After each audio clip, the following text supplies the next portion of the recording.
ఇంకో వార్త చూసినట్టయితే ఫార్మా ఈ కార్ రేసింగ్ కేసులో కేటీఆర్ పై విచారణకు గవర్నర్ అనుమతి. ఈ కార్ రేసింగ్ కేసులో కేటీఆర్ ప్రాసిక్యూషన్ కు గవర్నర్ అనుమతి ఇచ్చారు. ఆయన ఏసీబీ విచారించేందుకు అనుమతులు మంజూరు చేశారు. ఇప్పటికే ఫార్ములా ఈ కార్ రేసింగ్ లో 4 సార్లు ఏసీబీ విచారణకు కేటీఆర్ హాజరయ్యారు. అంటే దాదాపు 54 కోట్ల నిధులు దుర్వినియోగం కేసులో మరి ఈయనని ఏసీబీ వాళ్ళు కూడా ఇంతకుముందు విచారించారు. కాకపోతే దానికి ఆయన మీద ఛార్జ్ షీట్ వేయడానికి మరి గవర్నర్ అనుమతి అయితే తప్పకుండా తీసుకోవాలని చెప్పేసి మరి ఒకటి ఉన్నది. ఆ ప్రాసిక్యూషన్ కి మరి గవర్నర్ కూడా అనుమతి ఇచ్చారు.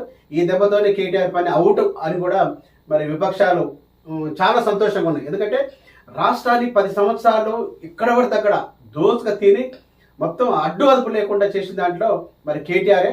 నిజానికి కేసీఆర్ అంతో ఎంతో తెలంగాణ వాదన బలం గెలిపించి తెలంగాణ రావడంలో కొంత కాదు, తెలంగాణ రావడంలో కూడా ప్రధాన కారకుడు ఇచ్చింది కాంగ్రెస్ అయినా కానీ తేవడానికి ప్రధాన కారకుడు కేసీఆర్ దాంట్లో ఏమాత్రం అక్కడ డౌట్ లేదు.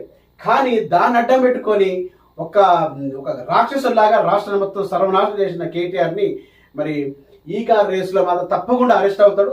తాను తప్పకుండా చెప్పకూడదు తీరాల్సిందే.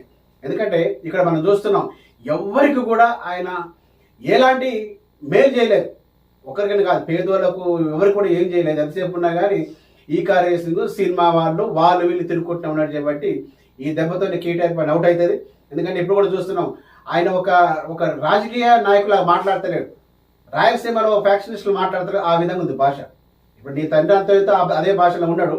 ఆ భాషకు తగ్గట్టే ఇంకా నువ్వు రెచ్చిపోతున్నావు.